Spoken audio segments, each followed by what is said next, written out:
हर हर महादेव। प्रिय भक्तों को महाशिवरात्रि की हार्दिक शुभकामनाएं।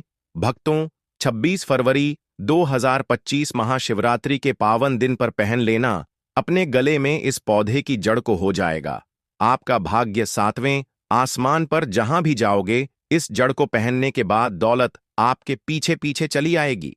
भगवान भोलेनाथ जी की कृपा से जो भी व्यक्ति महाशिवरात्रि के दिन इस पौधे की जड़ को धारण कर लेता है, उस व्यक्ति को बिन पूजा पाठ के ही सारा फल मिल जाता है, प्राप्त हो जाता है। दुनिया मुट्ठी में आ जाती है, बिना दीप जलाए, बिना धूप दिखाए, बिना आरती करें।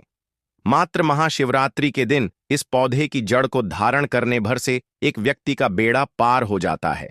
भगवान भोलेनाथ जी को इस पेड़ की जड़ अति प्रिय है और जो भी व्यक्ति महाशिवरात्रि के दिन इस पौधे की जड़ को अपने गले में धारण करेगा, उस व्यक्ति को राजा बनने से दुनिया की कोई भी शक्ति नहीं पाएगी। यह जड़ नहीं, स्वयं भगवान भोलेनाथ जी का आशीर्वाद है। दोस्तों, सनातन संस्कृति में कई तरीके की पौराणिक मान्यताओं को महत्व दिया गया है। कई ऐसे पेड़ पौधे होते हैं जो कि बहुत ज्यादा शुभ माने जाते हैं। कई ऐसे पेड़ पौधे होते हैं जो हमारे जीवन में चल रही परेशानियों को दूर कर देते हैं। खास बात यह है कि पेड़ पौधों की न सिर्फ लोग पूजा करते हैं, बल्कि औषधि के रूप में भी इनका इस्तेमाल करते हैं। यह कई प्रकार की बीमारियों को ठीक कर देते हैं और वेद पुराणों में भी कई प्रकार के पेड़ पौधों का उल्लेख है, जैसे कि तुलसी का पौधा है, पीपल का पेड़ है।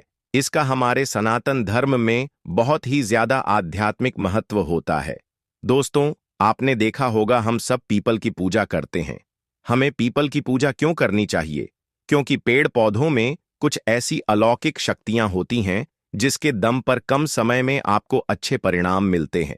तो आज मैं वास्तु के उपाय का ऑनर आपको महाशिवरात्रि के दिन शिव पुराण के अनुसार उन पौधों की जड़ों को धारण करने के लिए बताने जा रहा हूं, जिनको अगर आप महाशिवरात्रि वाले दिन सही मुहूर्त पर विधि विधान से अपने गले में धारण कर लेते हैं, तो इतना ही उपाय करने भर से साक्षात आपको भगवान भोलेनाथ का वह आशीर्वाद और वह वरदान मिलेगा, जिसके बाद आपके जीवन का हर कष्ट जड़ से नष्ट हो जाएगा और आपकी कै भी मनोकामना हो। मान लीजिए आप लंबे समय से नौकरी की तैयारी कर रहे हैं, आपकी नौकरी लग जाएगी, आपका बंद पड़ा व्यापार चल पड़ेगा। जिस बीमारी से आप बहुत परेशान हैं, उस बीमारी से आपको मुक्ति मिल जाएगी। आपके जीवन में धन आना शुरू हो जाएगा। आपके जीवन में जो धन आएगा उसमें वृद्धि होगी। और एक बात को समझ लीजिए, अगर भगवान भोलेनाथ जी का आशीर्वाद आपको प्राप्त हो गया तो फिर साक्षात काल भी आपका कुछ नहीं बिगाड़ पाएगा। दोस्तों, जिन पौधों की जड़ को हम आपको धारण करने के लिए बताने जा रहे हैं, यह वह पौधे हैं जो भगवान भोलेनाथ जी को अत्यंत प्रिय हैं। भगवान भोलेनाथ जी की दिव्य शक्तियां इन पौधों में वास करती हैं और महाशिवरात्रि का दिन एक ऐसा दिन होता है जिस दिन भगवान भोलेनाथ जी बहुत ही ज्यादा प्रसन्न मुद्रा में होते हैं, क्योंकि महाशिवरात्रि के दिन भगवान भोलेनाथ और माता पार्वती जी का विवाह हुआ था। इसलिए शास्त्रों में बताया गया है कि अगर महाशिवरात्रि के दिन उन पौधों की जड़ों को धारण किया जाए, जिन पौधों में भगवान भोलेनाथ की दिव्य शक्तियों का वास होता है, तो एक व्यक्ति को साक्षात भगवान भोलेनाथ का आशीर्वाद और वरदान एक साथ प्राप्त हो जाता है। एक ही दिन के उपाय से एक व्यक्ति को उसके जीवन के समस्त प्रकार के कष्ट, परेशानी और दिक्कतों से मुक्ति मिल जाती है। अब आप सोच रहे होंगे कि इन पौधों की जड़ को आपको धारण कैसे करना है, तो आपकी जानकारी के लिए बता दें, आप तांबे की ताबीज भी ले सकते हैं, आप चांदी की ताबीज भी ले सकते हैं। बस आपको यह करना है कि महाशिवरात्रि के दिन इन पौधों की जड़ को लाना है, अच्छी तरीके से गंगा जल से धो लेना है और मुहूर्त के अनुसार इनको अपने गले में धारण कर लेना है, जिस प्रकार से शास्त्रों में लिखा हुआ है और जिसकी जानकारी आपको हम इस वीडियो में देने जा रहे हैं। और यकीन मानिए, सिर्फ इतना ही उपाय करने भर से साक्षात आपको भगवान भोलेनाथ जी का आशीर्वाद वरदान एक साथ प्राप्त हो जाएगा और एक ही दिन के उपाय से आपकी जो भी मनोकामना होगी वह पूरी हो जाएगी और आपके जीवन में चमत्कारी और सकारात्मक बदलाव आ जाएगा। बस इस बात का ध्यान रखिएगा दोस्तों, चाहे आपका अच्छा दिन हो चाहे आपका बुरा दिन हो, कभी भी भगवान भोलेनाथ को याद करना मत भूलिए। शास्त्रों में बताया गया है भगवान भोलेनाथ नाथ बहुत ही भोले हैं। वह किसी भी व्यक्ति की हकीसी पूजा से प्रसन्न हो जाते हैं और उस व्यक्ति को अपना आशीर्वाद दे देते हैं। इसीलिए अगर आप चाहते हैं कि भगवान भोलेनाथ जी का आशीर्वाद हमेशा आप पर बना रहे, तुरंत ही कमेंट बॉक्स में लिख दीजिए ओम नमः शिवाय। और अगर आप भगवान भोलेनाथ के सच्चे भक्त हैं तो इस वीडियो को लाइक करना मत भूलिए। अगर आप चाहते हैं कि हमेशा आपका भाग्य आपका साथ दे, आप जिस कार्य को भी शुरू करें उस कार्य में आपको सफलता प्राप्त हो। इस महाशिवरात्रि के बाद भगवान भोलेनाथ जी का आशीर्वाद हमेशा आप पर बना रहे, तो आपकी जानकारी के लिए बता दें, जब अमृत की कुछ बूंदें धरती पर गिरी थीं तो वह लटजीरा के पौधे पर जाकर गिरी थी। यह एक ऐसा पौधा है जिसमें भगवान भोलेनाथ जी की दिव्य शक्तियों का वास माना गया है। सिर्फ आपको यह करना है कि इस महाशिवरात्रि के दिन आपको शाम यानी कि सूर्यास्त होने से पहले कहीं से भी लटजीरा के पौधे की जड़ लेकर के आना है। इसको लाने के बाद अच्छी तरीके से आपको गंगा जल से धो लेना है। अब आपको अच्छी तरीके से नहा लेना है और सफेद कपड़े पहनने हैं। अब आपको एक लौटा जल लेना है और आपको भगवान भोलेनाथ के मंदिर जाना है। एक लौटा जल आपको शिवलिंग पर अर्पित करना है।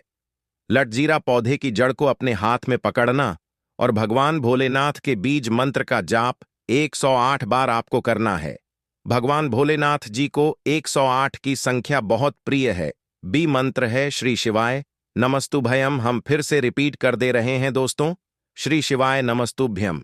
अब तांबे की ताबीज में या चांदी की ताबीज में इस पौधे की जड़ को आपको अपने गले में धारण कर लेना है। सिर्फ इतना उपाय अगर आपने महाशिवरात्रि के दिन कर लिया तो यकीन मानिए आपका दुर्भाग्य आपसे दूर हो जाएगा और आपका भाग्य प्रबल हो जाएगा। भगवान भोलेनाथ के आशीर्वाद से आपके नवग्रह आपका साथ देना शुरू कर देंगे। आप जिस कार्य को भी शुरू करेंगे उस कार्य में आपको सफलता प्राप्त होगी और आने वाला समय आपका बहुत ही कल्याणकारी होगा, बहुत ही शुभ होगा। दोस्तों, अगर आप लंबे समय से बीमार पड़े हुए हैं, आपकी बीमारी ठीक नहीं हो रही है, आप बहुत ज्यादा परेशान हो चुके हैं इस चीज को लेकर, तो सिर्फ आपको यह करना है कि आपको कहीं से भी शंकर जटा की जड़ लाना होगा। आपने बिल्कुल सही सुना। यह एक ऐसा पौधा है दोस्तों जो भगवान भोलेनाथ को अत्यंत प्रिय है और अगर आप महाशिवरात्रि के दिन शंकर जटा की जड़ ले आते हैं और नहाने के बाद इस पौधे की जड़ को तांबे की ताबीज में रखकर धारण कर लेते हैं तो यकीन मानिए आपके ऊपर कितनी ही बड़ी बीमारी हो, आप कितनी बड़ी बीमारी से परेशान हो, इस प्रकार की हर परेशानी से इस महाशिवरात्रि के बाद आपको अवश्य ही मुक्ति मिल जाएगी। दोस्तों, लंबे समय से आपको अपने व्यापार में अगर घाटा हो रहा है या धन संबंधित किसी भी प्रकार की परेशानी से आप जूझ रहे हैं, आर्थिक कष्ट में आप फंसे हुए हैं, आपके जीवन में धन आना बंद हो गया है, तो एक बात को समझ लीजिए, भगवान भोलेनाथ को धतूरे का पौधा बहुत ही ज्यादा प्रिय है। आपकी जानकारी के लिए बता दें, यह एक ऐसा पौधा होता है जिसके फूल को अगर भगवान भोलेनाथ जी को महाशिवरात्रि के दिन यह सावन के महीने में अर्पित किया जाए और अपनी मनोकामना बोली जाए तो एक व्यक्ति की मनोकामना पूरी हो जाती है। और अगर आप आर्थिक कष्ट में फंसे हुए हैं, आर्थिक समस्याओं से जूझ रहे हैं, तो सिर्फ आपको यह करना है कि इस महाशिवरात्रि के दिन कहीं से भी धतूरा के पौधे की जड़ को प्राप्त कर लेना। सुबह के वक्त अच्छी तरीके से नहा लेना है। एक लोटा जल लेकर भगवान भोलेनाथ जी के मंदिर जाना है। पहले एक लोटा जल आपको शिवलिंग पर अर्पित करना है। धतूरा पौधे की जड़ को अपने हाथ में पकड़ना है। 108 बार ओम नमः शिवाय हर हर महादेव का जाप करने के बाद इस पौधे की जड़ को अपने गले में धारण कर लेना है। सिर्फ इतना उपाय अगर आपने इस महाशिवरात्रि के दिन कर लिया तो यकीनन आपको अपने जीवन के आर्थिक कष्टों से मुक्ति मिल जाएगी और आपके जीवन में धन आना शुरू हो जाएगा। आपके जीवन में जो धन आएगा उसमें वृद्धि होगी और आने वाला समय आपका बहुत ही कल्याणकारी होगा, बहुत ही सौभाग्यशाली होगा। दोस्तों, अभी तक आपने वीडियो को लाइक नहीं किया है, वीडियो को लाइक कर दीजिए। दोस्तों, अगर आप नौकरी की तैयारी कर करके थक चुके हैं और आपकी नौकरी नहीं लग रही है, आप इस चीज को लेकर के बहुत ज्यादा परेशान हो चुके हैं, तो अतिबला पौधे की जड़ को आपको महाशिवरात्रि के दिन लाना है और इस पौधे की जड़ को आपको धारण कर लेना है। शास्त्रों में बताया गया है। अतिबला पौधा जो है वह एक ऐसा पौधा है जिसको भगवान भोलेनाथ जी का आशीर्वाद प्राप्त हो चुका है। और अगर इस पौधे की जड़ को आप महाशिवरात्रि के दिन धारण कर लेते हैं तो जिस नौकरी के लिए आप बहुत ज्यादा परेशान हैं, आपकी मनचाही नौकरी आपको अवश्य ही प्राप्त हो जाएगी। भक्तों, अब हम बात करने वाले हैं कि आप लोगों को महाशिवरात्रि के व्रत में क्या क्या खाना है और क्या नहीं खाना है। देखिए दोस्तों, जो महाशिवरात्रि होती है वह गंगा जल की हर एक बूंद की तरह पवित्र मानी गई है, शुभकारी मानी गई है। हमारे हिंदू परंपरा में महाशिवरात्रि का बहुत बहुत महत्व है और यह पर्व फाल्गुन मास के कृष्ण पक्ष की चतुर्दशी को मनाया जाता है। भगवान भोलेनाथ जी भोले भंडारी हैं। वे एक लोटा जल से भी प्रसन्न हो जाते हैं, मात्र एक बेलपत्र से भी अति प्रसन्न हो जाते हैं। लेकिन भगवान भोलेनाथ जी शीघ्र ही गुस्सा भी हो जाते हैं। जहां भगवान भोलेनाथ को कुछ चीज प्रिय है तो वहीं कुछ चीज अप्रिय भी है। कुछ चीज ऐसी है जिनका भगवान भोलेनाथ जी की पूजा में अगर इस्तेमाल ना किया जाए तो भगवान भोलेनाथ का पूजन अधूरा रह जाता है। वही कुछ चीजें ऐसी होती हैं जो अगर अनजाने में आप भगवान भोलेनाथ को अर्पित कर देंगे तो उससे भगवान भोलेनाथ जी आपसे रुष्ट हो जाएंगे। इसलिए भगवान भोलेनाथ जी की पूजा करते समय कुछ बातों का विशेष ध्यान रखना चाहिए। आज के इस वीडियो में हम आपको बताएंगे कि महाशिवरात्रि के पावन पर्व पर क्या करें, क्या ना करें, कौन सी ऐसी वस्तुएं हैं जो भगवान भोलेनाथ जी को अति प्रिय हैं और कौन सी ऐसी वस्तु है जो भगवान भोलेनाथ को बिल्कुल भी प्रिय नहीं है, और कौन सी वस्तु है जो भगवान भोलेनाथ को भूल से भी अर्पित नहीं करना चाहिए।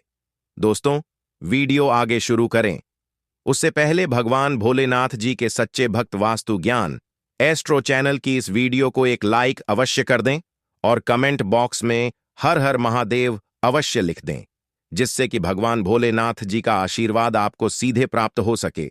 दोस्तों, सबसे पहले जानते हैं कि महाशिवरात्रि के पावन पर्व पर क्या करना चाहिए जिससे कि भगवान भोलेनाथ और माता पार्वती जी का आशीर्वाद आपको प्राप्त हो।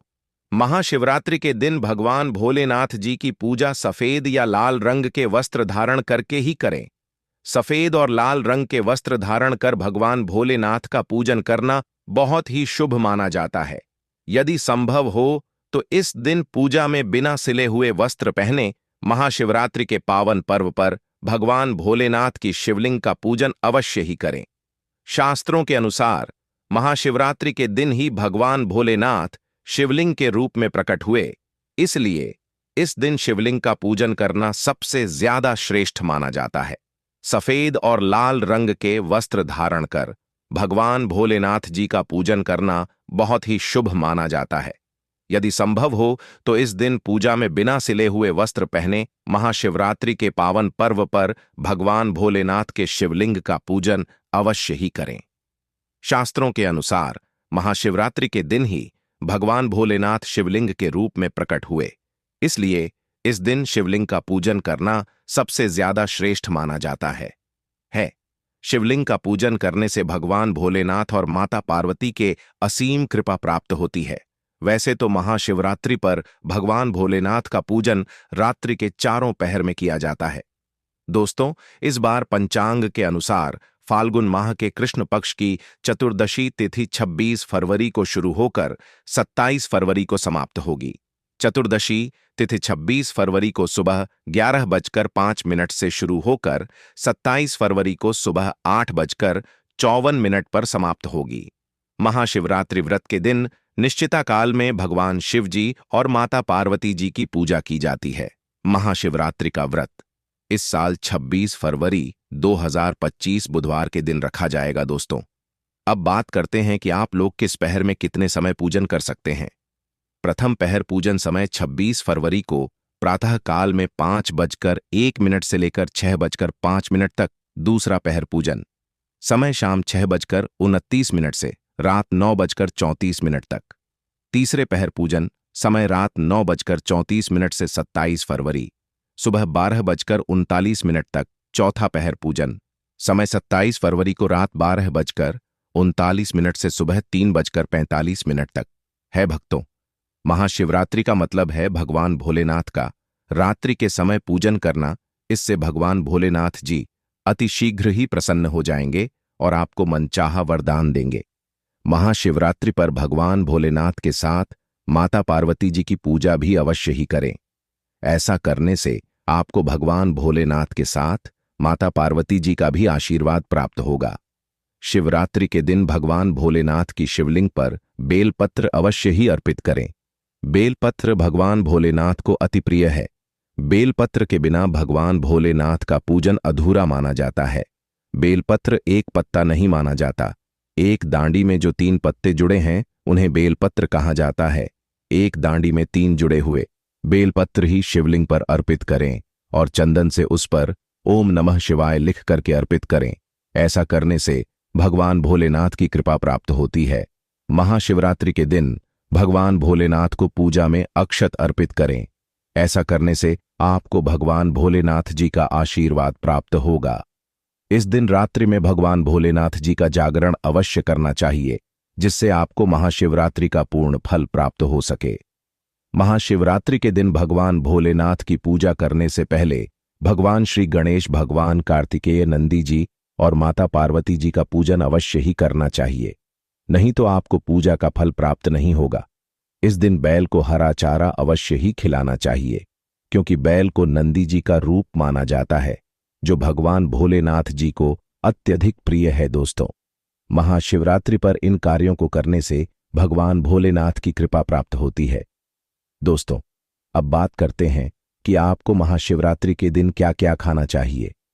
शिव पुराण के अनुसार माना जाता है कि महाशिवरात्रि पर व्रतधारी को धतूरा अवश्य खा लेना चाहिए। भले ही आप थोड़ा सा खाएं, लेकिन खा जरूर लें, इससे व्रत पूरा हो जाता है। इस दिन भांग खाने से संपूर्ण फलों की प्राप्ति हो जाती है। अगर आप भांग नहीं खाते हैं तो इसे थोड़ा बहुत छक लें, नहीं तो आपका व्रत अधूरा माना जाएगा।